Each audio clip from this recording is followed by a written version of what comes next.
Bueno, buenas noches. Nos acompaña en la tertulia de hoy el doctor César Augusto Núñez, que creo que lo conocemos todos. Nos va a hablar sobre un tema muy interesante, que es la modificación del estado del riesgo en el amparo de anticipo en las pólizas de cumplimiento para entidades estatales, concretamente respecto a una sentencia reciente del Consejo de Estado donde el tema fue tratado por primera vez de una manera muy interesante. El doctor Núñez es doctor en Derecho y Ciencias Sociales de la Universidad Libre de Colombia, magíster en Derecho de Seguros de la Pontificia Universidad Javeriana y tiene posgrados en Derecho Administrativo en la Universidad Sergio Arboleda y en Derecho Laboral en la Universidad Libre de Colombia. Es autor de varios ensayos académicos sobre la selección y la contratación de aseguradoras en los procesos que adelantan las entidades estatales y ha publicado varios de sus escritos en los libros de la Universidad de La Sabana, que son los libros que se titulan Seguros, temas esenciales. Es docente en la especialización de seguros del Externado de Colombia de manera ininterrumpida desde el año 1996 y ex docente de las especializaciones de seguros de la Universidad Javeriana, Sabana y Autónoma de Bucaramanga y en EAFIT de Medellín. Ex suplente del presidente, secretario general oficial de cumplimiento y representante legal de Liberty Seguros durante 16 años y de Liberty Seguros de Vida y presidente encargado de esta última. Fue condecorado por el Comité Ejecutivo de Abogacía Colombiana como jurista de mérito, es miembro de la Junta Directiva de Acoldese y actualmente se desempeña como abogado consultor. Entonces, bienvenido, doctor César. Bueno, buenas tardes, noches.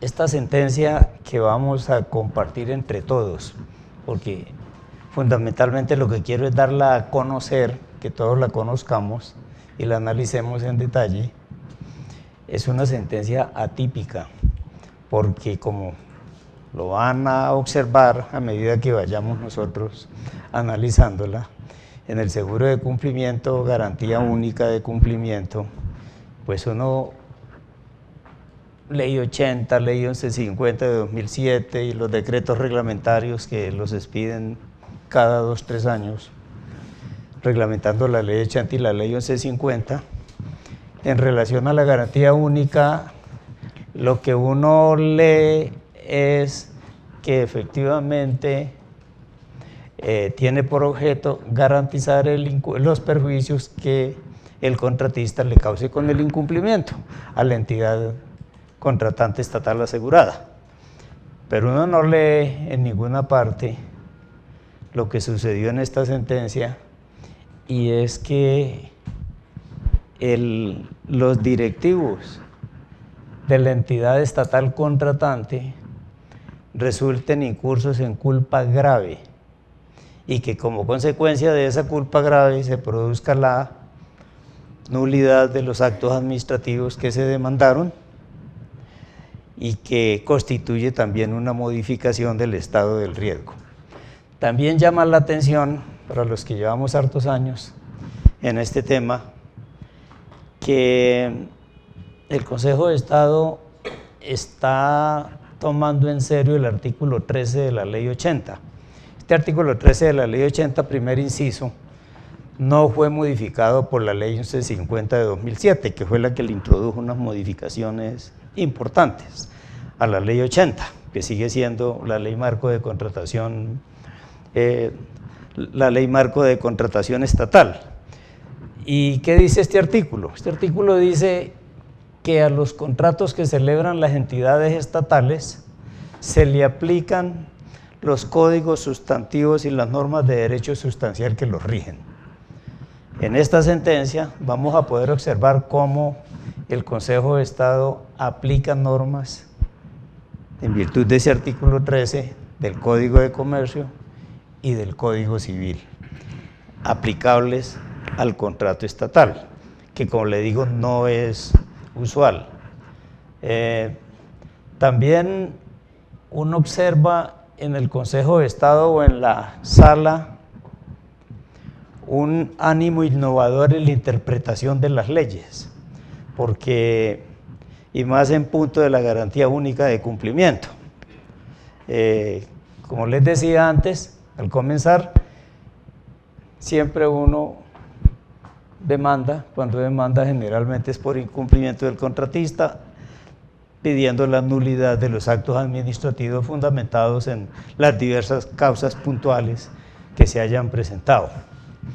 El doctor Andrés Ordóñez, que en paz descanse, con quien yo trabajé en su oficina un buen tiempo, nos preguntaba al doctor Fabio Álvarez, que está aquí presente, que fue el demandante, actuó como demandante de la aseguradora desde agotar vía gubernativa, ¿no, doctor Fabio? Hasta todo el proceso ante lo contencioso administrativo, nos preguntaba por esta sentencia.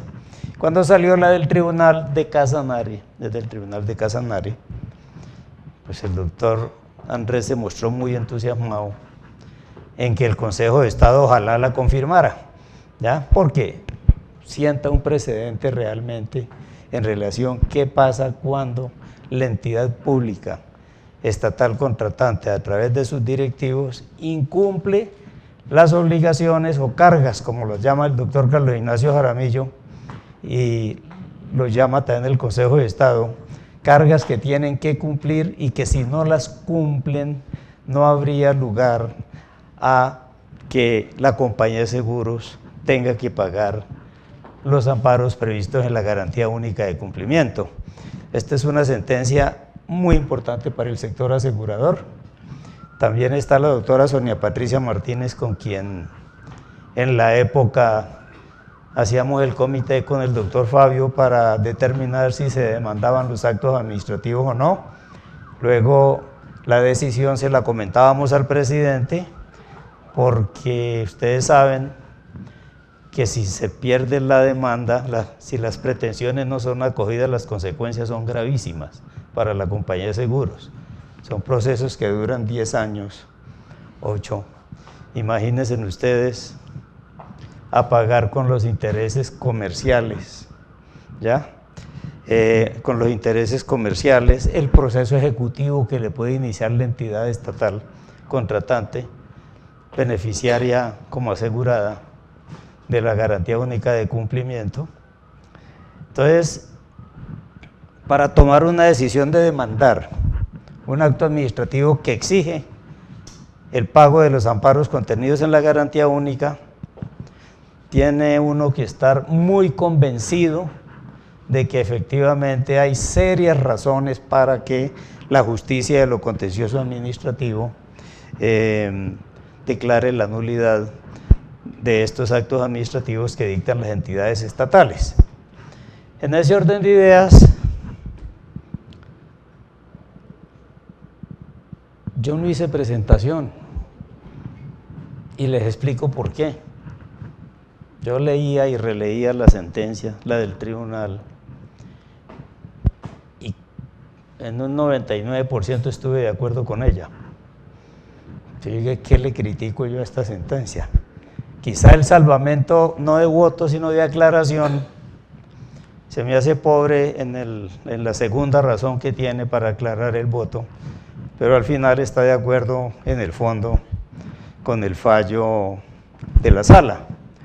Entonces, lo que me pareció mucho mejor fue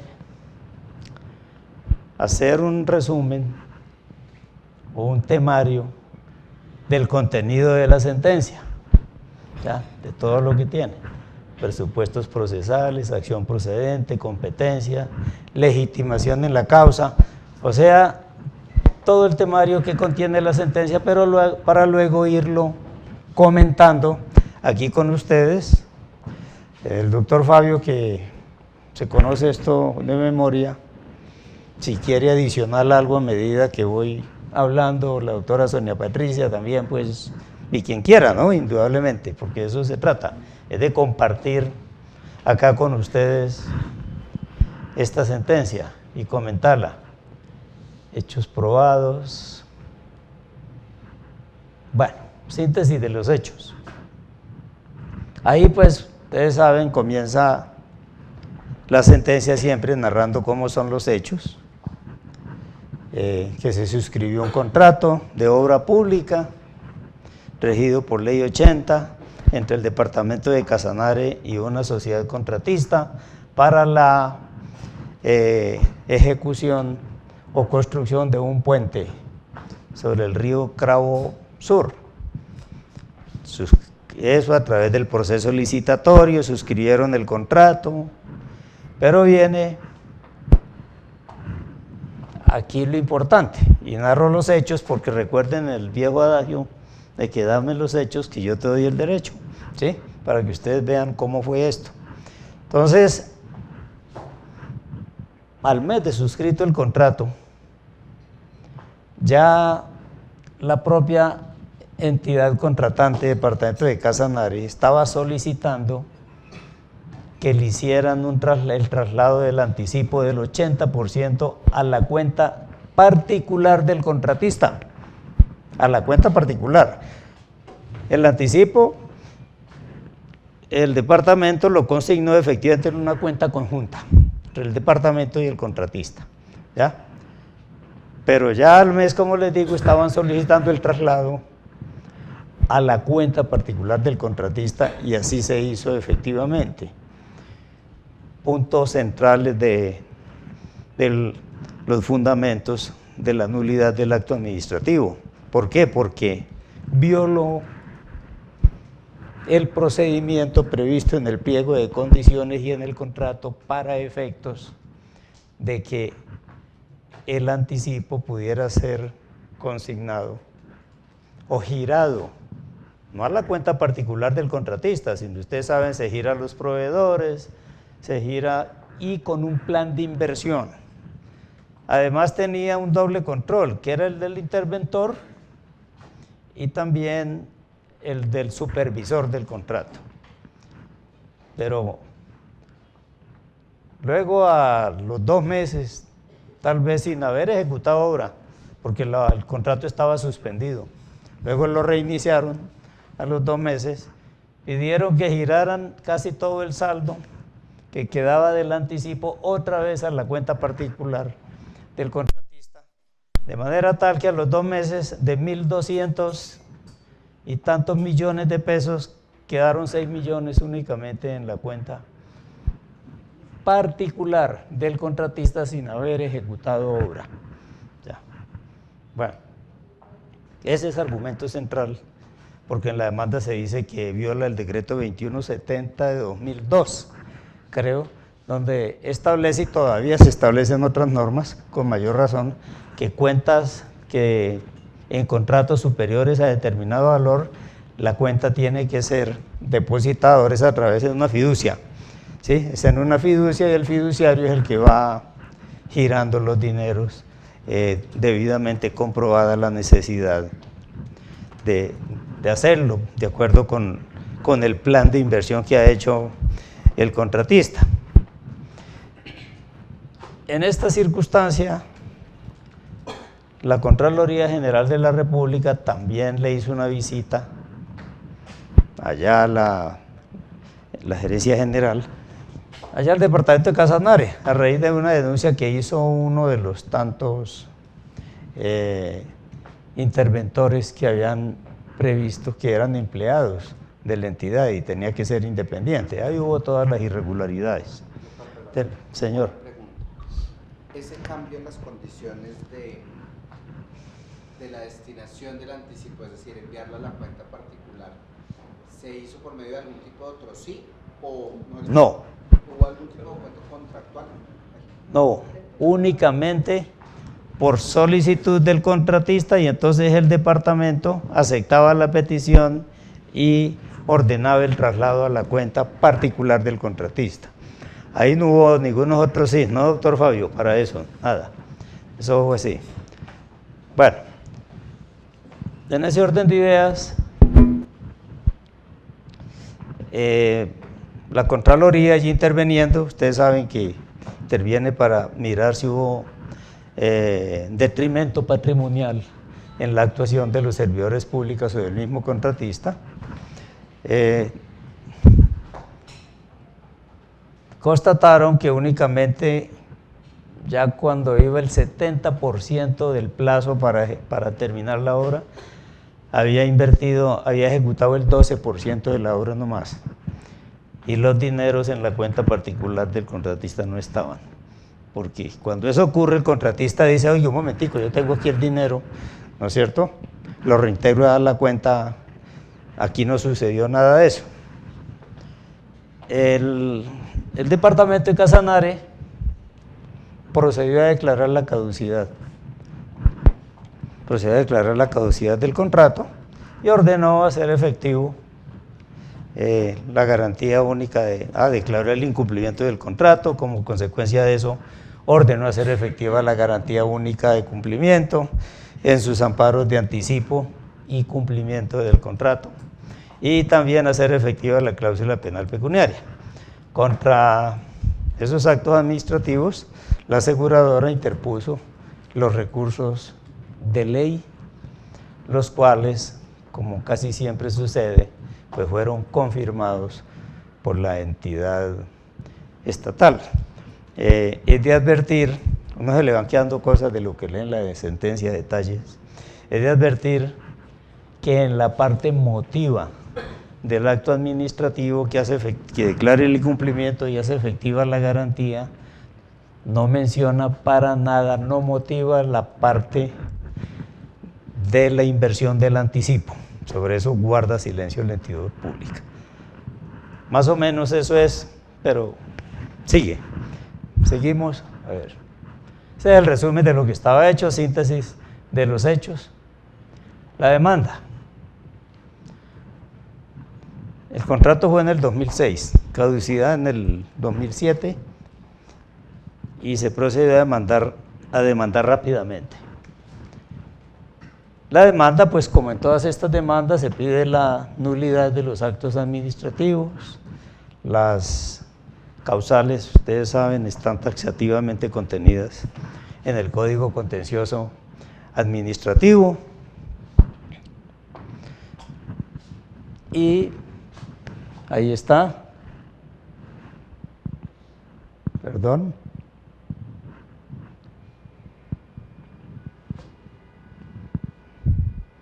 Que se declare la nulidad de los artículos que habían ordenado hacer exigible las garantías.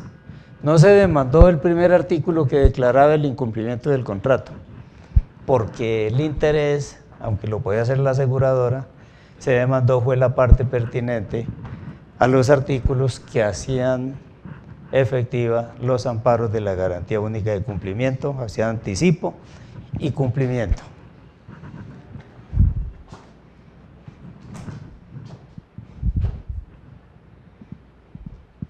Esto yo creo que todos los abogados lo saben. ¿No lleva un apuntador? ¿No? Bueno, entonces este cuarto es importantísimo en toda demanda. ¿Por qué? Porque puede ser que la entidad estatal contratante le inicie el proceso ejecutivo a la compañía. Y la compañía tiene dos opciones ahí: o prestar una caución, una garantía de una compañía de seguros, o consignar el valor del siniestro. Entonces, si consigna el valor del siniestro, sobre todo si han habido medidas cautelares, porque esa es la otra situación que puede suceder. Si la entidad estatal presenta medidas cautelares y le embarga cuentas a las compañías de seguros, que afortunadamente para las entidades públicas en todas las cuentas tienen dinero las compañías de seguros. Entonces, ustedes saben que hay un abuso de derecho que no ha podido ser corregido, en el sentido de que libran oficios a todos los bancos, ¿ya? Y si hay cuentas, dineros, perdón, embargado, hasta por esos valores. Luego le toca al pobre ejecutado, en este caso a la compañía de seguros, entrar a un incidente de reducción, ¿ya?, de las sumas embargadas para que le dejen únicamente la parte correspondiente a capital, intereses y costas del proceso.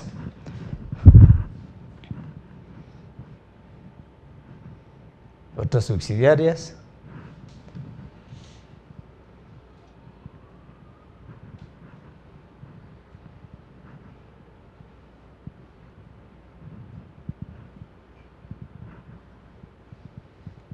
Bueno, los cargos de nulidad.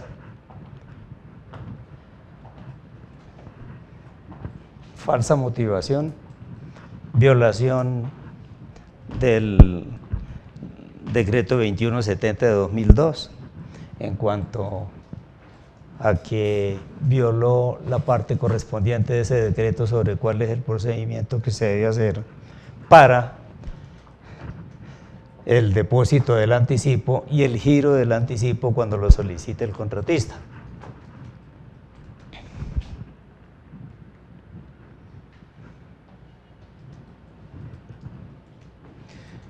Las excepciones que propuso el departamento de Casanare pues son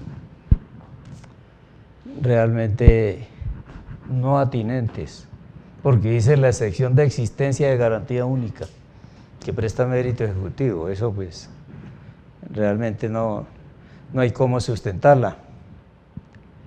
La otra que denominó declaratoria de casualidad del contrato. Este aspecto es importante, aunque esto ya está decantado suficientemente. Propuso la excepción de la errónea escogencia de la parte por parte del demandante de la acción. Decía que la acción que había escogido el demandante, la aseguradora, era equivocada, por cuanto tenía que ser a través de la nulidad del acto administrativo, o sea, restablecimiento del derecho, ¿cesa? Y no la acción contractual que había escogido la aseguradora. ¿Y por qué decía que tenía que escoger la primera? Porque decía que el acto administrativo que hacía efectivas las garantías era un acto separable del contrato, cuando el artículo 77 del año 80 en su último inciso dice que los actos separables del contrato, correcto, hablan precontractuales, se rigen por esa otra acción y no por la acción contractual. Bueno, entonces obviamente al tribunal le correspondía hacer el estudio. ¿Qué dijo el tribunal sobre eso? El tribunal dijo: esa acción contractual es la única que queda, lo consagra artículo 77 de la ley 80, vigente todavía sin ninguna modificación, y un artículo del Código Contencioso vigente en esa época, porque esta demanda se tramitó bajo vigencia de la ley 80 y del antiguo Código Contencioso, no bajo el CEPAC actual, ¿correcto? Bueno, entonces fue descartada esa excepción también. La sentencia.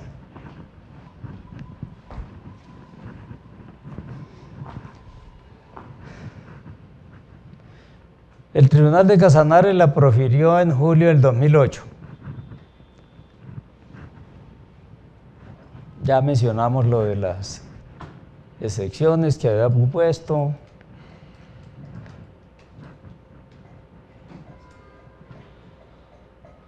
Aquí viene el asunto.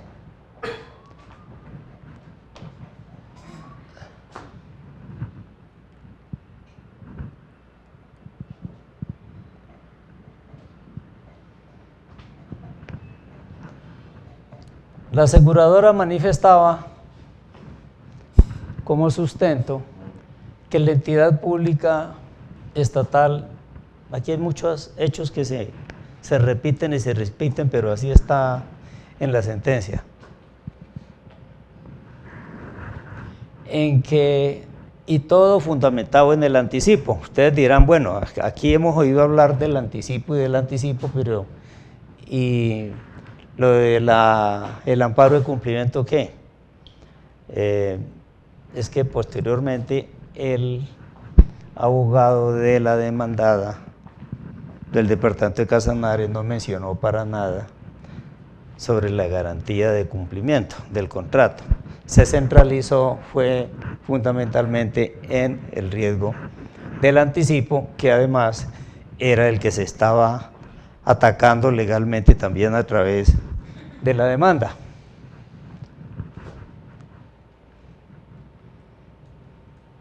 Entonces, dos hechos. El uno, de que la entidad estatal demandada, lo que he dicho, varió sustancialmente las condiciones en cuanto al manejo que se le debía dar al anticipo, lo mismo que en cuanto a la designación de los interventores, y que de esa manera el riesgo contenido del amparo de anticipo se había variado porque no habían acatado las reglas de los pliegos de condiciones y del contrato estatal. Recuerden que hay varias sentencias del Consejo de Estado donde dicen que el pliego de condiciones es más importante que el contrato estatal, que porque el contrato que se suscribe es una consecuencia nomás del pliego de condiciones. No puede ir el contrato que se suscribe en contravía de lo que se ha estipulado en el pliego de condiciones y que fue objeto y que fue la base para la licitación pública y adjudicar.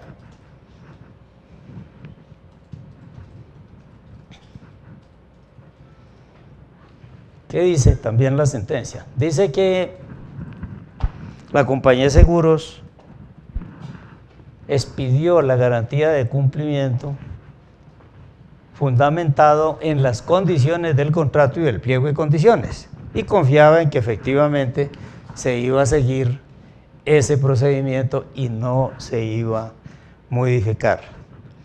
Que como consecuencia de esa violación de ese procedimiento se modificó el contrato, ya que hubo una modificación al estado del riesgo del contrato.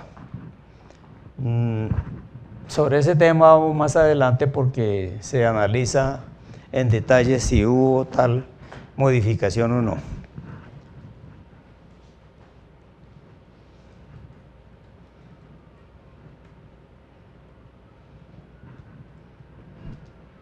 El Ministerio Público en el trámite de segunda instancia conceptuó que se debía confirmar la sentencia. Vean ustedes cómo el departamento de Casanare guardó silencio, ¿ya?, en esta oportunidad procesal. Cuando quieran preguntar algo, bien pueden, ¿no?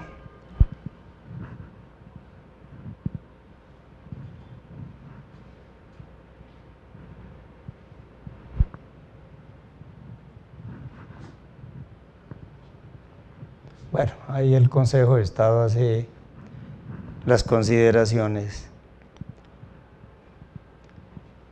sobre qué normas le son aplicables, presupuestos procesales. El Consejo de Estado trata otra vez la solicitud del abogado de la demandada para decir que esa no era la acción, que porque el acto administrativo que hace exigible las garantías son actos separables del contrato y que como consecuencia la acción era la nulidad y restablecimiento del derecho, que como ustedes saben tiene un plazo de 4 meses. ¿Ya? En cambio la acción contractual tiene 2 años contados a partir de la liquidación del contrato. O sea que esos 2 años se vuelven más largos todavía. Entonces, eso es...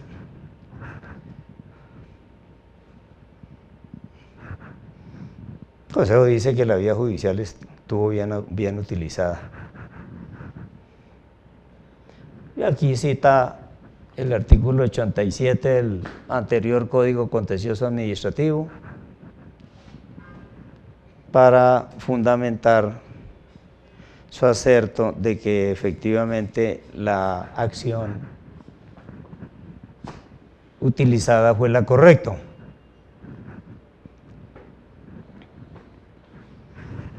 Esta acción procedente habla de si las compañías de seguro están legitimadas para entablar esa acción. Eso es discusión de vieja data, de hace 40 años, ¿sí? Si efectivamente y ya está decantado. Que son competentes porque son parte del contrato cuando o tienen interés, no hablemos de parte del contrato porque no se vuelven parte del contrato, pero tienen interés en el acto administrativo patrimonialmente por cuanto le exigen pagar la garantía única por ser garante del contrato.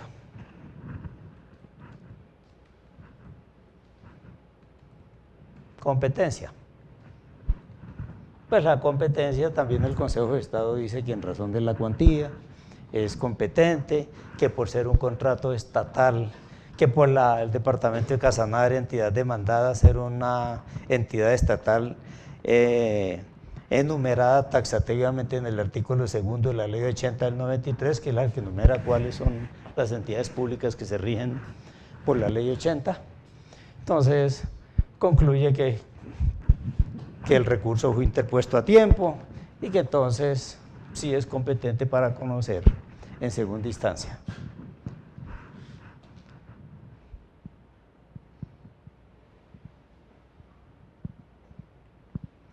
La vocación procesal de la legitimación de la aseguradora pues surge por ser garante y porque le están haciendo exigible, como lo dije anteriormente, el pago de los amparos de anticipo y cumplimiento.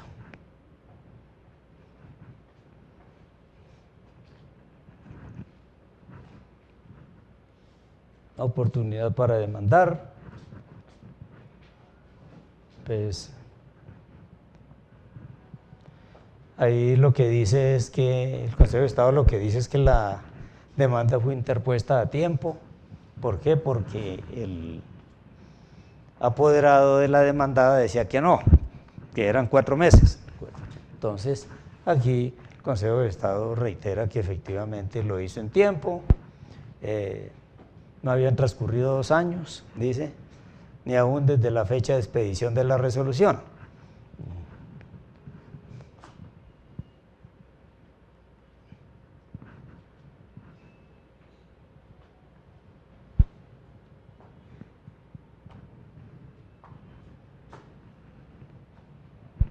Aquí, en el alcance del estudio, el Consejo de Estado comenta lo que había comentado hace unos momentos, que el departamento, como demandado únicamente, se dedicó a manifestar su inconformidad en relación con el anticipo del contrato, o sea, de que sí había estado bien, que no habían incumplido el pliego de petición, de condiciones, ni el contrato, que habían seguido el procedimiento para efectos de los giros del anticipo. Entonces, hechos probados en la actuación. Esto es un resumen que yo hice, les aclaro, de la sentencia. Esta no es toda la sentencia, es un resumen que hice, pero la sentencia la tiene Acoldese, ¿no, Andrea? La sentencia la tiene para los que quieran ingresar a ella, porque más adelante vamos a ver aspectos muy sustanciales que trata la sala en este aspecto. Entonces, los hechos probados, pues que está probado que hubo licitación pública, el contrato, también que los documentos aportados, unos fueron en originales y otros en copia simple, pero que los aportados en copia simple únicamente tienen plena prueba si no son refutados ya por la otra parte, que aquí no fueron refutados. Entonces esos documentos adjuntados en copia simple pues también son plena prueba frente a lo que se menciona en esos documentos. Esto de la ejecución del contrato es un resumen de lo que yo les dije, ¿ok? Ya, entonces pues ¿Qué pasó con el anticipo? ¿Cómo lo hicieron? El extracto de la cuenta. Quedaron 6 milloncitos, vean, de 1.200 y pico millones. ¿Ya? Habían ejecutado nomás el 12% de la obra. Sí, esto de verdad fue algo aberrante.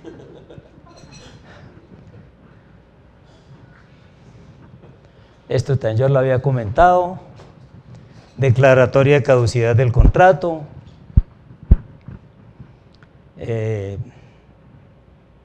Ya lo había comentado también, en el sentido de que la entidad estatal contratante dijo que le asistía facultad legal para declararlo. No se pronunció en las motivaciones del acto administrativo sobre lo del anticipo. Ya también había comentado este resumen de cómo se interpuso recurso, en qué lo fundamentó y que el recurso fue desfavorable para la aseguradora porque lo confirmó en todas sus partes. Aquí hay un tema que el Consejo de Estado también lo avala, que por las razones que Liberto alegó y que vamos a ver más en las consideraciones antes, la aseguradora carecía de responsabilidad por la declaratoria de caducidad del contrato de obra. Hay en muchos aspectos cogió casi textualmente afirmaciones y alegatos de la demanda, lo cogió la sala del Consejo de Estado. Aquí estamos en el Consejo de Estado, ya en la apelación, donde reprocha la manera como se designó al interventor, igualmente como los recursos fueron girados a la cuenta privada e individual, dice, de la firma contratista, violando otra vez el pliego de condiciones y el contrato mismo.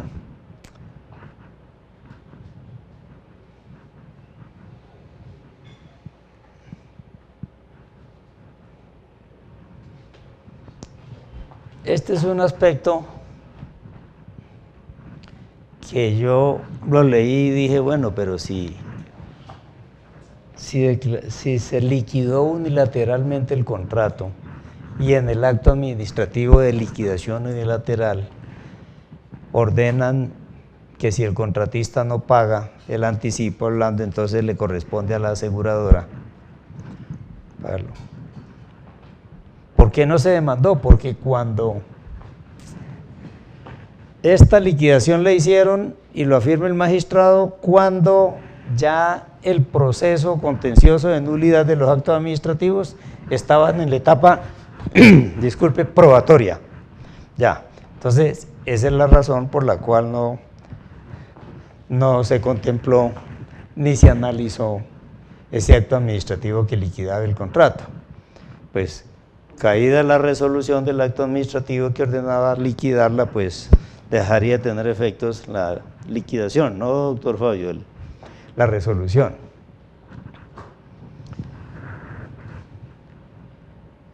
El problema jurídico. El problema jurídico lo resume la sala del Honorable Consejo de Estado en establecer si los actos administrativos que ordenaron hacer efectiva la cláusula penal pecuniaria y los amparos de anticipo y cumplimiento están afectados o vulneraron el principio de legalidad.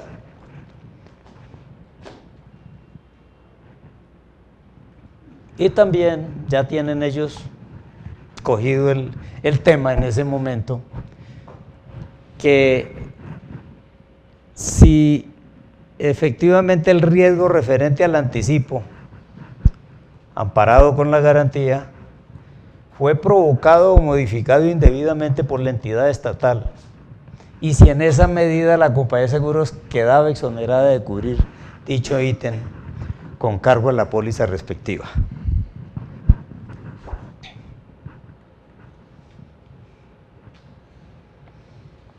Aquí la garantía de cumplimiento del contrato estatal, empiezan el Consejo a explicar que por la época de la demanda y del contrato, la norma que establecía la obligación de otorgar por el contratista la garantía única de cumplimiento era el numeral 19 del artículo 25 de la Ley 80 del 93, que luego fue derogado por la Ley 1150 del 2007 en su artículo 7 de la Ley 1150, que es el que está vigente en este momento en torno a la garantía única de cumplimiento.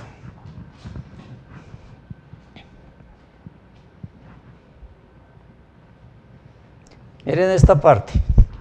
Aquí dice, toca determinar si el riesgo que se cubre es aquel originado en el incumplimiento del contratista tomador, que es el llamado por la ley a constituir la aludida garantía precisamente para avalar o afianzar sus obligaciones contractuales. Recuerden lo que les comentaba al comienzo, comentarios generales, que siempre uno encuentra es que el contratista es quien debe otorgar la garantía, y si hay incumplimiento del contratista, entonces si no paga, la aseguradora debe pagar. Pero aquí va entrando en materia, dice, y en esa medida, si por el contrario es el Estado quien incumple sus propias obligaciones, la garantía del contrato no se le puede hacer exigible a la compañía de seguros.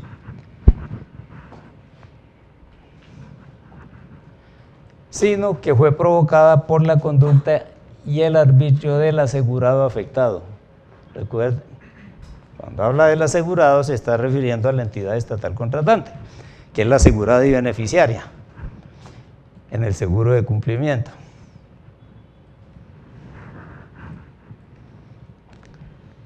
Aquí hacen un análisis del artículo 1055 del Código de Comercio y mencionan que son inasegurables el dolo y la culpa grave y los actos meramente potestativos del tomador. Esa es una parte interesante que ustedes la lean después, cuando estén desprogramados. Porque de verdad es interesante, porque ellos hacen un análisis de ese 1055 donde dicen que en principio no son asegurables, pero que en el seguro de responsabilidad civil y en el seguro de cumplimiento, hablando del contratista, podrían ser asegurables porque la responsabilidad del contratista, en que incurre el contratista y que dé lugar a hacer efectivas las garantías, puede ser con culpa o ausencia de culpa, dice. Entonces, esas son las excepciones que dice que puede existir en el aseguramiento de la culpa grave, de los actos de la culpa grave. Tema que fue de mucha controversia recién salido el nuevo Código de Comercio año 1971. Ustedes no habían nacido, ya, todavía. Entonces, por eso es que yo me acuerdo con precisión de estas fechas.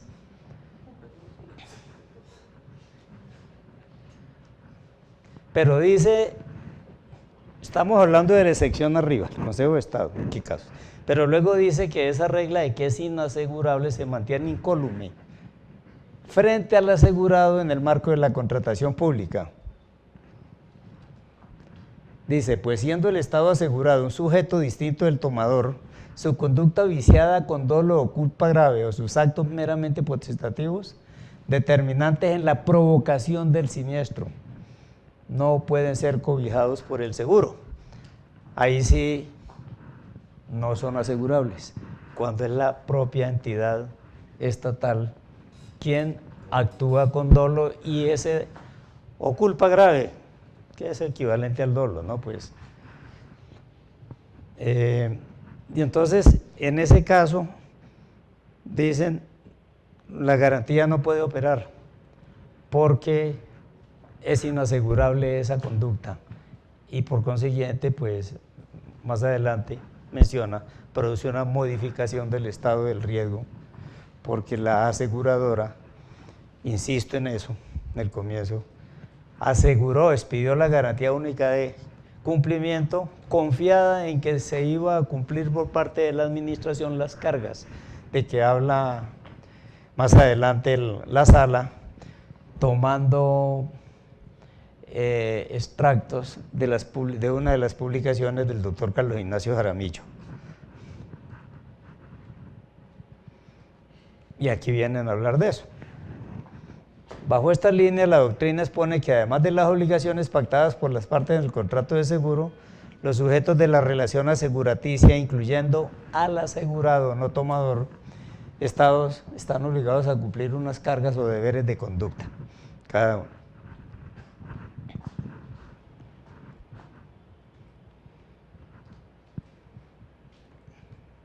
Y hace un análisis de las cargas y cita en pie de página al doctor Carlos Ignacio Jaramillo. Esta es otra cita que hacen del doctor Carlos Ignacio Jaramillo también. Miren a dónde van ya. Hablan de las diversas cargas, solo cumplir con las obligaciones no, con las cargas establecidas en el pliego de condiciones en el contrato, sino también la de procurar evitar la ocurrencia del siniestro. Eso lo vemos, eso es norma del Código de Comercio. Es que debe tratar de evitar la ocurrencia del siniestro y evitar su propagación. El doctor Carlos Ignacio en las cargas habla de siniestro, ¿qué? Presiniestro, siniestro y posiniestro, en las notas de pie de página, pero que no las escribí aquí porque no nos alcanza el tiempo.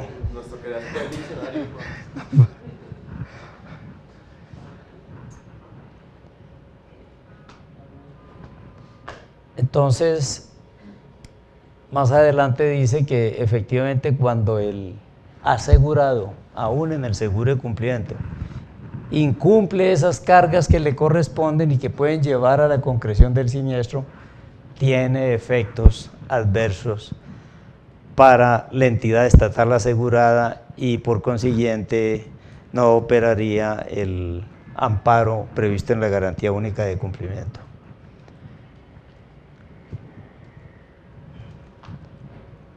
Ahora habla de la buena fe. Es tan fuerte esta sentencia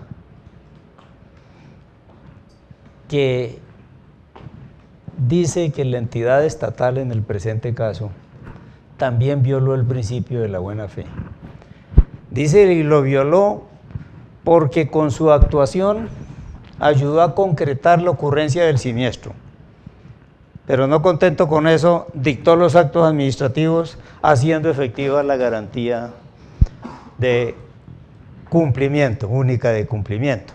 Entonces, no les dice directamente que son de mala fe, pero obviamente se concluye, ¿ya? Que dicen que no actuaron de buena fe y el postulado de la solidaridad.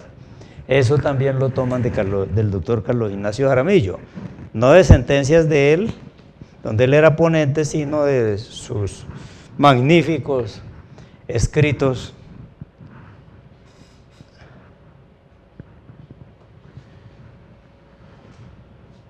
Aquí vuelve otra vez la sala a reprocharle a la entidad estatal contratante su conducta en relación con lo del anticipo y sobre los deberes que tenía. Y hace una mención de la Corte Suprema de Justicia entre la declaración del estado del riesgo y la conservación del estado del riesgo, que existen diferentes diferencias sustanciales. Pues ustedes la saben mejor que yo, cuáles son esas diferencias, ¿no es cierto? que una es precontractual, la otra ya es en la etapa contractual, que tiene operancia. Entonces, pues no me detengo en comentar lo que ustedes ya saben.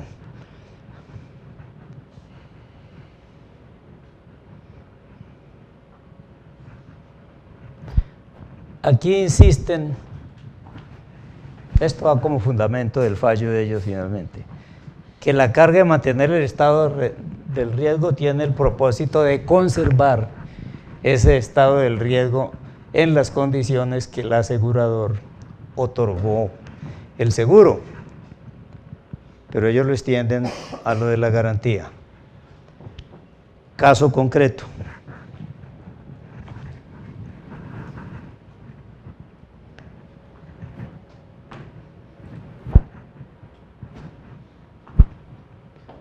Aquí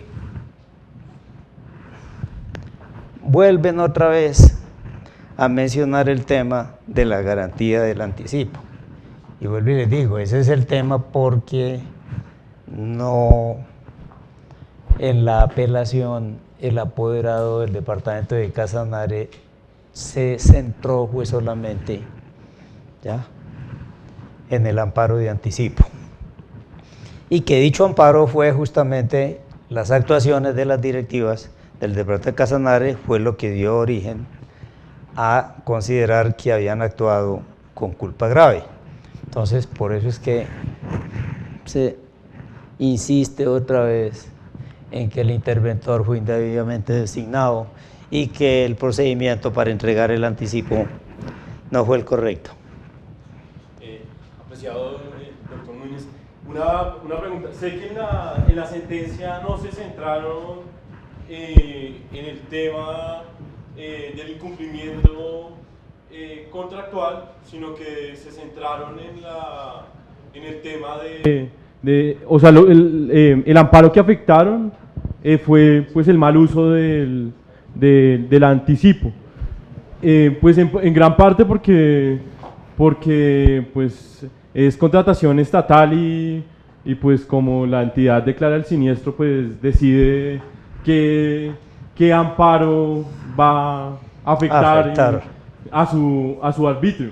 Pero de pronto el doctor Núñez, es un tema que me ha causado siempre curiosidad en el tema de contrato de cumplimiento, y más pensándolo en tema de seguros de cumplimiento privado, donde se puede discutir un poco más, es cómo determinar cuál de los dos amparos afectar. Si el doctor Núñez de pronto nos puede dar como luces para los abogados, que pues a mí en lo personal siempre me ha causado pues dudas sobre qué amparo afectar, o si afectar los dos e intentar que alguno no lo concedan, un poco como apuntarle a los dos bandos, porque pues en este caso uno dice un mal uso del anticipo porque se pasó a una cuenta particular, pero adicionalmente pues aunque estaban ejecutando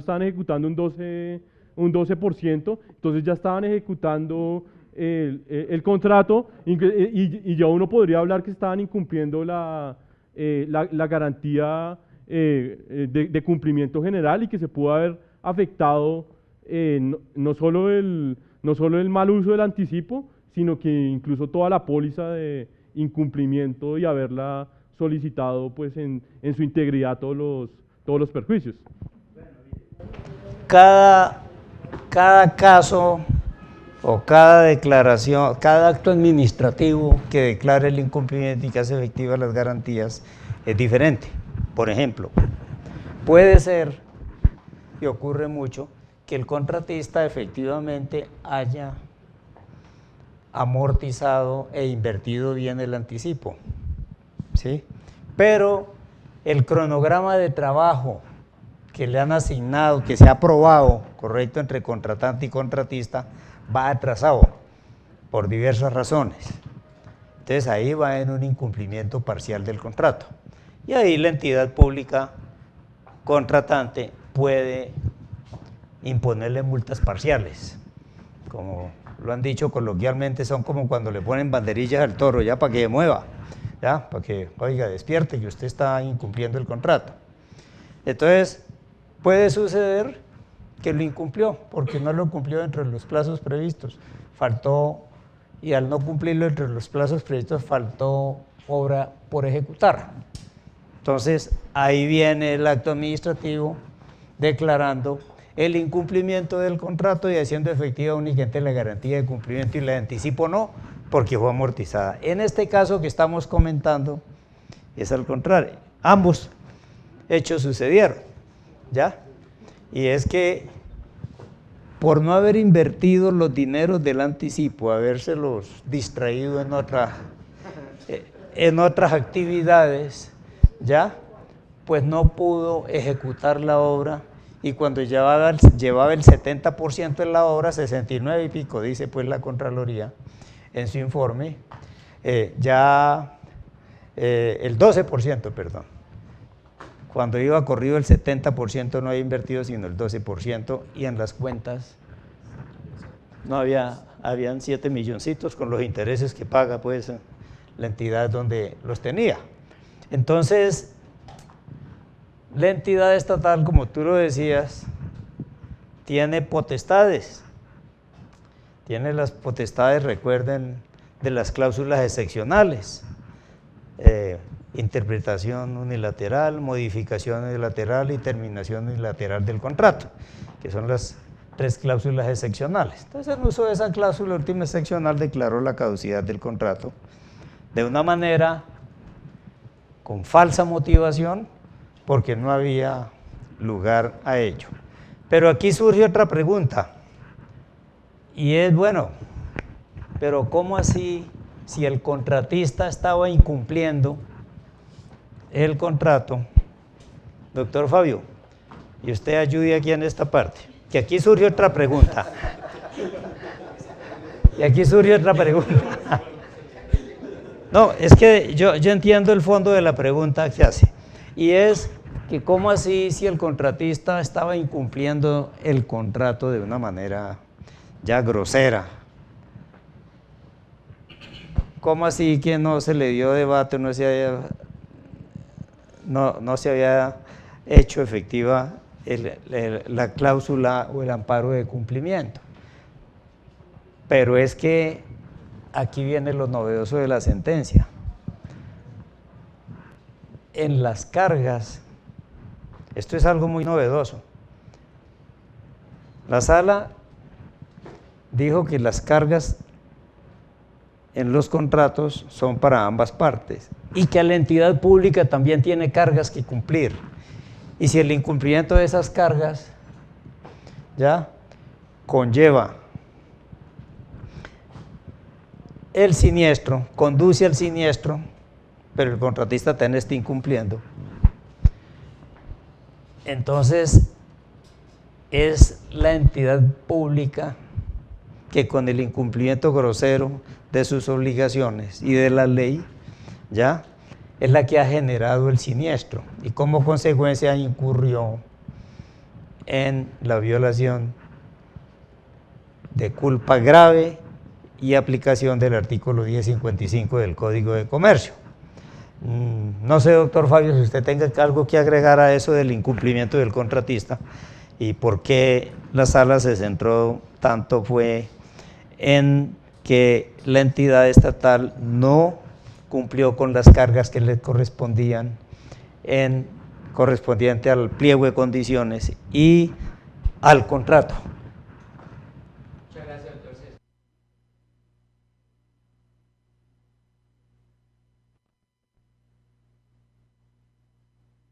Que toma el tribunal es declarar la caducidad del contrato y declarar la ocurrencia del siniestro de incumplimiento.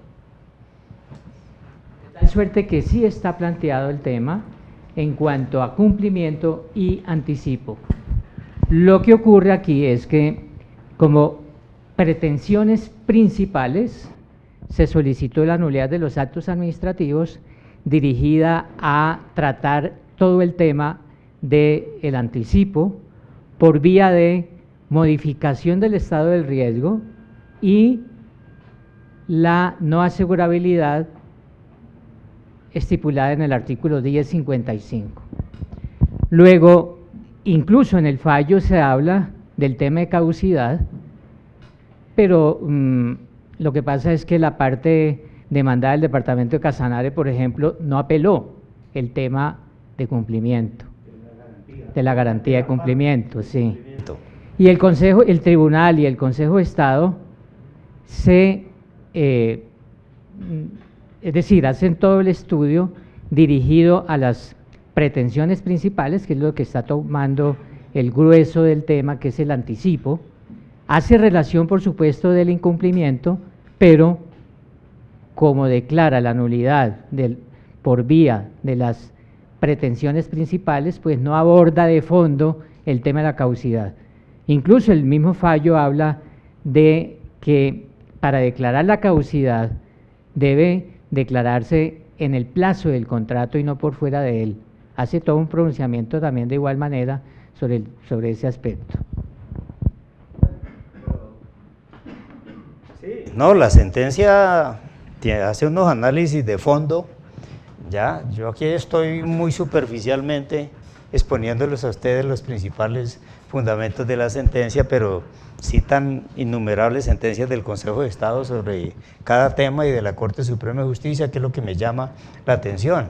Ahora, el Consejo de Estado no trata el tema, para finalizar yo con agregarlo de la intervención del doctor Álvarez, de la garantía de cumplimiento, porque como no fue objeto de ataque en la apelación, dice que procesalmente está impedido para tratar ese tema porque no fue objeto de la apelación, y menciona el Código General Proceso, no, todavía, Código de Procedimiento Civil, perdón, y normas del Código Contencioso. Y por eso es que no hacen un pronunciamiento, porque ya está en firme la decisión del tribunal respecto de la declaratoria de caducidad que declara el incumplimiento y ordena ser efectivo la parte de incumplimiento y la parte de anticipo. Pero como está en firme el tema de cumplimiento, el Consejo de Estado no aborda el tema. Doctor César. Señor. Discúlpeme, usted sabe que yo actualmente soy asegurador de personas. Quiero formular una inquietud. Y la aplicabilidad del 1055, señala que en los seguros de cumplimiento no es procedente amparar culpa grave o dolo. Podría ser discutible porque precisamente respecto del afianzado, incluso el dolo y por supuesto la culpa grave son asegurables. La inquietud es si, estando de acuerdo con el fondo del razonamiento del Consejo de Estado, no debe invocarse más bien las normas sobre agravación del estado del riesgo sin comunicarlo e incluso de mala fe, que producen la terminación del contrato a la luz del artículo 1060 del Código de Comercio. Es decir, la conclusión es acertada, pero tal vez no tanto el énfasis en el 1055, porque precisamente dadas las particularidades del seguro de cumplimiento del dolo y la culpa grave, por supuesto que son asegurables. Esa intervención suya, doctor Eduardo, me lleva a adelantarme un poco sobre la aclaración del voto. Los de la sala son 3 magistrados, una subsala, una magistrada aclaró el voto, no lo salvó, y es en relación con ese tema mucho lo trata. Dice, me estoy adelantando y usted, doctor Fabio, también puede adicionar lo que crea que debe hacerlo. Dice es que no está de acuerdo. A ver, dice que el no haber tratado el tema de la garantía de cumplimiento impidió que la sala entrara más a fondo en tratar ese tema, y que como consecuencia de no haber tratado ese tema, unos fundamentos del fallo del tribunal se quedaron sin analizar, ¿ya? Y cuestiona que la sala llegue a la conclusión de que por esos actos cometidos por la entidad estatal y el contratista hubo una modificación del riesgo, ¿ya? Entonces, la magistrada en su aclaración de voto dice no, ahí no hubo modificación del riesgo. Dice, pero sí estoy de acuerdo en que que las actuaciones del contratista y de la entidad pública, sobre todo, de los directivos, hubo culpa grave. Y que como consecuencia de la culpa grave, que es inasegurable, en este caso, porque ayudó con esa culpa a concretar el siniestro. Entonces, no es objeto de amparo y por consiguiente no debe de ser objeto de reclamar el pago y la garantía. No sé, doctor Fabio, que tenga que agregar. Yo quisiera hacer al final una precisión, pero lo que en el tema que están tratando el Consejo de Estado, esto es muy novedoso, sí fija una posición clara, sobre todo respecto de la parte asegurada, es decir, la entidad estatal, el departamento de Casanare. Y entonces dice literalmente, para que precisemos el tema por el tiempo, dice de esta manera, el departamento incurrió en culpa grave en los términos previstos en el artículo 63 del Código Civil, toda vez que, sin justificación jurídica ni contractual alguna, agravó el riesgo del anticipo del contrato y facilitó la ocurrencia del siniestro. Y dice, en esta medida, habría de operar la consecuencia jurídica prevista en el artículo 1055 del Código de Comercio, en cuanto establece que el dolo, la culpa grave y los actos meramente potestativos asegurados del asegurado o del beneficiario son inasegurables. Y esta es una posición que pues hemos venido trabajando hace muchos años y es la primera decisión del Consejo de Estado en tocar el 1055 de esos tres elementos, sobre todo los actos meramente potestativos, tanto del asegurado como del tomador, porque es que cuando el tomador, que es el contratista, se pone de acuerdo con la administración departamental para retirar los dineros de la cuenta conjunta a su cuenta privada, lo primero que hay que decir que son actos meramente potestativos de la administración, porque así lo decide, y en esas condiciones se convierte en un acto inasegurable.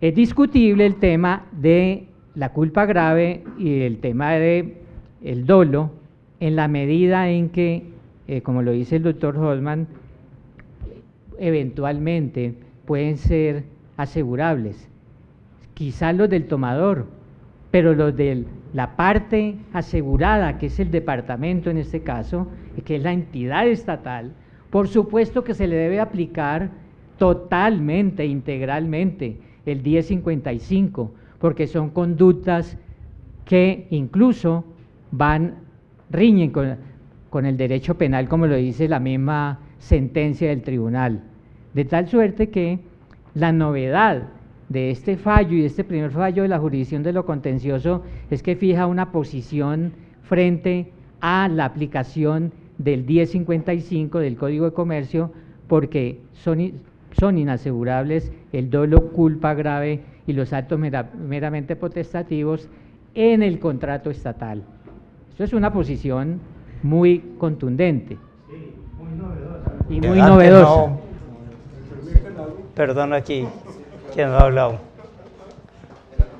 No, digamos, es tomando básicamente lo que dice el doctor Eduardo. Hay una paradoja a la que se enfrentan los equipos técnicos. Gracias, doctor. Hay una paradoja a la que se someten los equipos técnicos al momento de la suscripción. Y digamos que a la luz de lo que dice el artículo 1060, pensando no en un acto meramente potestativo de la entidad asegurada en este caso, y por eso le preguntaba que si se había suscrito un otro sí para, pero por eso quisiera yo cambiar la hipótesis solo por un momento, porque me encantaría conocer su opinión, y es que en el evento de firmar un otro sí las partes, ¿sí?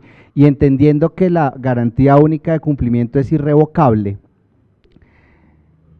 si se le notificara en este caso particular la firma de ese otro sí, se está sin duda agravando el riesgo asegurado, y en tal razón la compañía podría o revocarlo o cobrar la prima en consecuencia, pero sabemos que en la garantía única de cumplimiento no es posible revocar el seguro.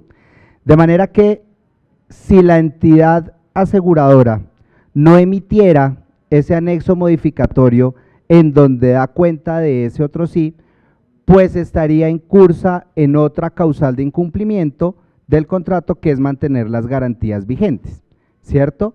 De manera que el error aquí hubiera podido ser más de forma que de fondo, porque si la gobernación del Casanare hubiera suscrito un otro sí con este contratista y lo hubiera notificado, pues Liberty, en este caso particular, hubiera estado casi que obligada a emitir la modificación, y al emitir la modificación, pues hubiera dado cumplimiento al artículo 1060, no se hubiera tratado de un acto meramente potestativo del asegurado, porque habría, digamos, habría mediado la voluntad de las partes, y en tal caso sí se hubiera ocurrido el siniestro, digamos, del amparo de anticipo en este caso. Entonces, digamos que la paradoja que le planteo es que si hacen las cosas en virtud de un otro sí, por más que quisieran las compañías de seguros no emitir las modificaciones, en todo caso están obligadas y terminarían asegurando de alguna forma estas situaciones tan complejas como las que nos plantea la sentencia en este caso. Entonces no sé qué opinión le merezca a usted esa paradoja que a nosotros nos ha pasado en la práctica, en los equipos técnicos, en donde realmente se están agravando los riesgos, pero nos inician procesos sancionatorios hoy del artículo 86 porque no se emite la garantía, y como esa es una obligación, nos vemos obligados a emitir la garantía, la modificación, pues aclaración de la garantía, dando conocimiento y aceptando esa modificación del riesgo por parte de la entidad estatal y el contratista. Entonces, como que por un lado complicado y por el otro también. Una afirmación que va a crear polémica aquí, sobre todo entre los aseguradores, ¿ya? De la lectura de ley 80, ley 1150, que son las normas vigentes, y el decreto, ¿qué? 25… ¿Ah? No es el 10, decreto del año 2015-2017. En ninguna parte aparece que la compañía de seguros tiene que otorgar los anexos a esos otros sí. ¿Qué lee uno? Un momentico, ¿qué es lo que se lee? Y los invito a que lean. Siempre es el contratista quien tiene que otorgar las garantías y tiene que llevar los anexos. Si la entidad pública le manda un oficio a la COPE Seguros diciendo expídame el anexo, no señor, usted no me puede exigir a mí que expida ese anexo porque no es el tomador ni es el garantizado, ¿ya? Sus derechos son de asegurado y beneficiario en caso de incumplimiento, ¿correcto? Entonces, ¿qué hace la Copa de Seguros? Al menos donde yo trabajaba tanto tiempo. Mire, llegaba el contratista, un anexo, uno mira cuál es ese otro sí. Y entonces, si es financieramente ya más exigente, o una ejecución, aumentan la ejecución de obra en un 30%, la adicionan. Entonces la compañía le dice, un momentico, ¿qué garantía me va a dar usted antes de yo expedirle el anexo? Y le puede la compañía de seguros exigir que le garantice, aparte del pagaré y de lo que tenga, dice, porque aquí el riesgo se me agrava. Efectivamente, ¿ya? Entonces, ¿qué es lo que dice ley 80, ley 1150 y este decreto? Es que la garantía estará vigente hasta la liquidación del contrato. Y efectivamente en la parte de la licitación pública dice, y cuando habla del contrato dice que la entidad pública podrá, en virtud de la interpretación, modificación y la puede exigir que el contrato se extienda o se acorte también. Cuando se acorta pues no hay problema, ¿no es cierto? Pienso yo, pero que se extienda. Entonces, suponiendo que se expide el otro sí, bueno, pues si la aseguradora lo expide voluntariamente, pues ahí no hay modificación del riesgo, ella está aceptando voluntariamente asumir esos riesgos. Eso es lo que yo contesto pues sobre ese tema. ¿Alguna otra pregunta para finalizar? No, tal vez una Qué pena, Eduardo. Sí, una acusación para enlazar temáticamente esta sentencia con un pronunciamiento de la Corte Suprema de Justicia. Primero, en un caso de Colseguros donde se había sancionado en una póliza de cumplimiento entre particulares la mala fe de la entidad beneficiaria. Sí, tiene. Y más recientemente, en el 2017, en enero, la Corte Suprema de Justicia produjo un fallo muy interesante en un caso de Agrícola de Seguros sucedida posteriormente por Sura contra Glencore, la multinacional, en la cual se aceptó la demanda formulada para que se declarara la nulidad por reticencia y por mala fe en la ejecución del contrato garantizado. Es un precedente en el cual se establecen cortapisas a la pretensión de...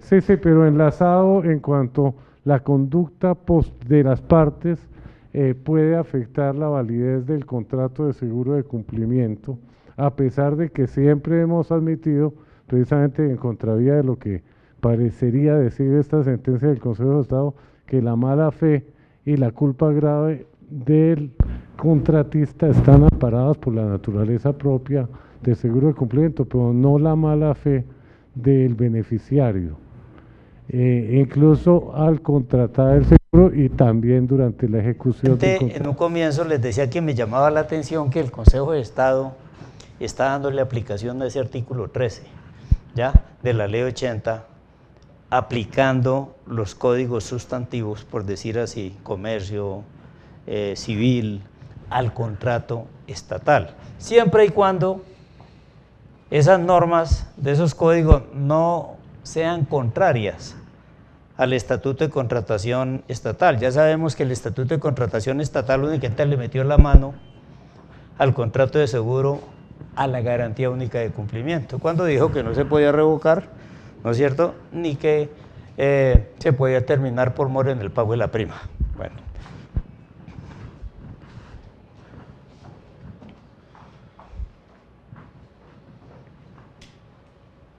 Aquí la sala, aquí al hacer sus consideraciones, ya está diciendo que con la actuación en el último inciso, ¿ya?, hubo culpa grave, dolo y culpa grave habla, inclusive. Y sigue, en este punto la demandante subrayó que de conformidad con el artículo 1055 del Código, el dolo, la culpa grave y los actos meramente potestativos del asegurado tomado y son inasegurables. ¿Okay? O sea, están excluidos del contrato de seguro, vale decir.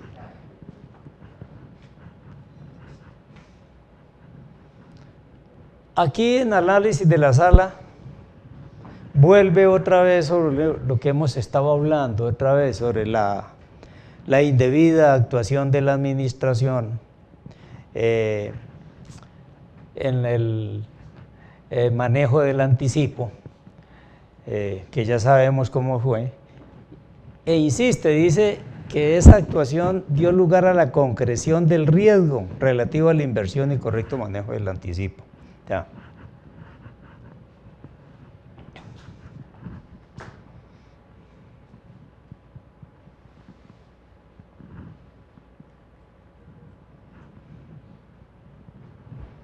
aquí viene lo de tu pregunta.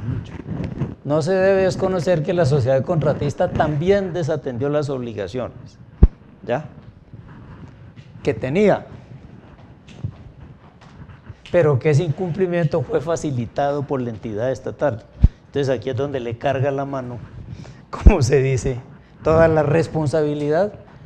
En la sala dice que es de la entidad pública contratante, porque con su actuación, que estaba en su poder, o sea, en el del departamento de la entidad contratante, el haber evitado esa situación, ¿sí? Y no lo hizo, y por el contrario, con su actuación, lo que hizo fue facilitar el siniestro.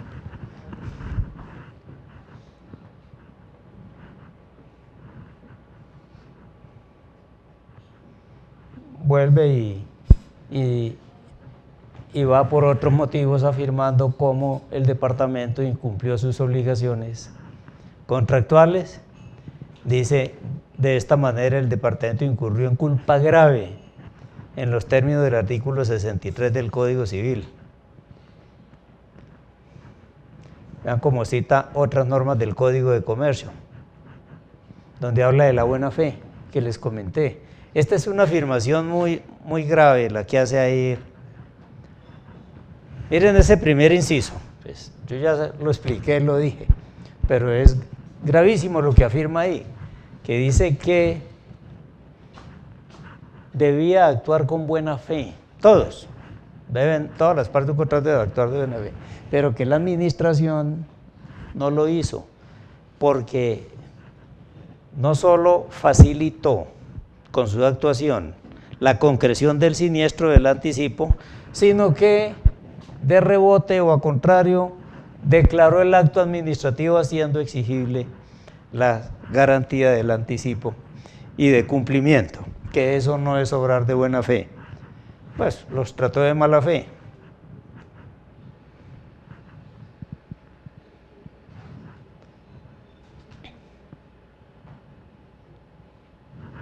Perdón que oprimí la que no era.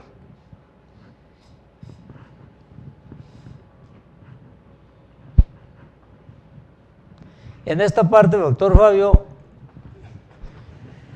le dan no palo, sino un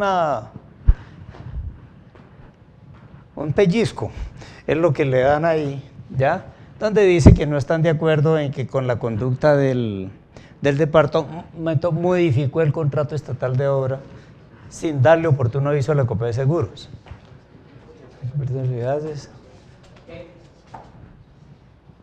Una aclaración sobre esa manifestación del Consejo de Estado.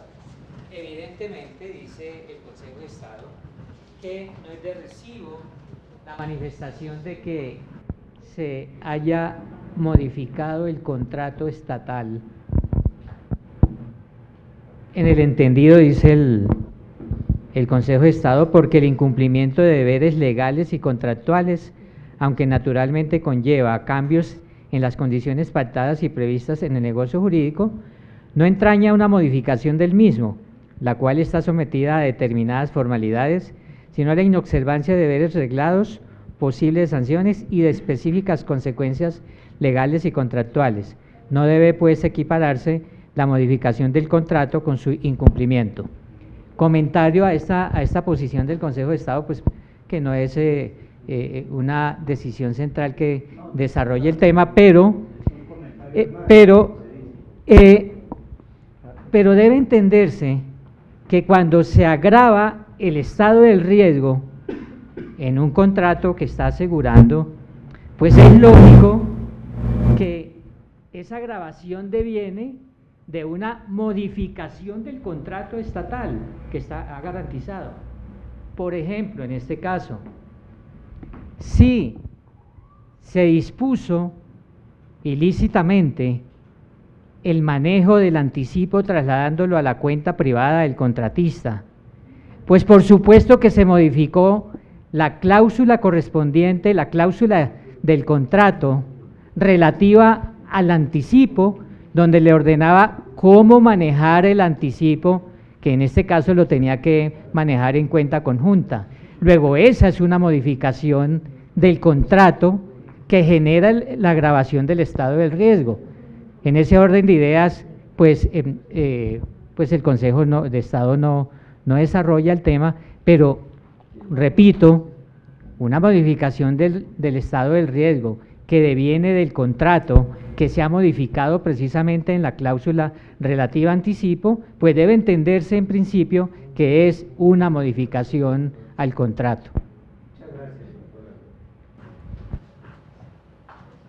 Aquí ya en la aclaración del voto, pues yo ya les hice el comentario ya en que por qué la magistrada aclara el voto, pero aclarando también que ella está de acuerdo con la confirmación de la sentencia objeto de la apelación, sino que no está de acuerdo cuando dice que hubo agravación del estado del riesgo, que el dolo y la culpa grave como acto inasegurable consagrado en el 1055 es totalmente diferente a la modificación del riesgo, pero que está de acuerdo en que por esa actitud dolosa y de culpa grave de la entidad estatal, Departamento del Casanare, que motivó y que dio lugar a que el manejo del anticipo no fuera empleado correctamente. Entonces, por esa conducta de los directivos del departamento es que efectivamente dice que fue dolosa y que acepta y que es un acto inasegurable y que por consiguiente, está excluida de los riesgos y que por consiguiente al estar excluida no hay lugar a que la compañía de seguros indemnice.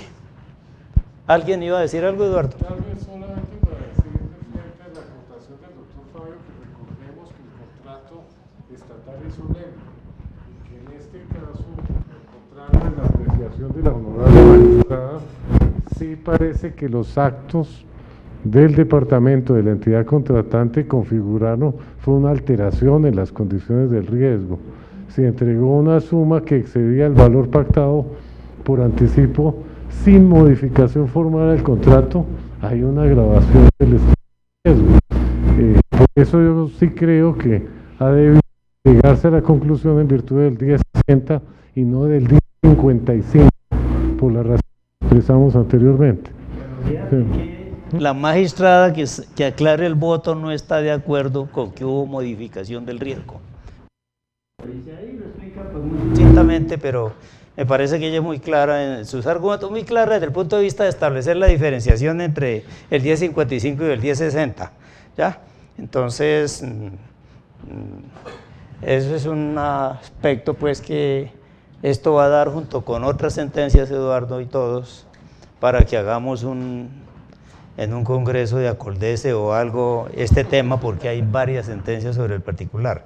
Pero esto es atípico, esta sentencia novedosa, ¿ya?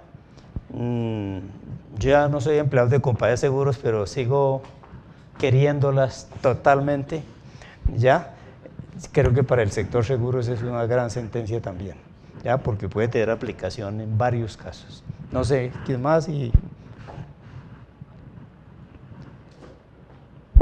Buenas, ya. Sí, pues muy completa la explicación, muchas gracias, doctor. Pero digamos que sé que ya lo han explicado, pero a mí me queda de pronto la duda como para tener más claridad al respecto.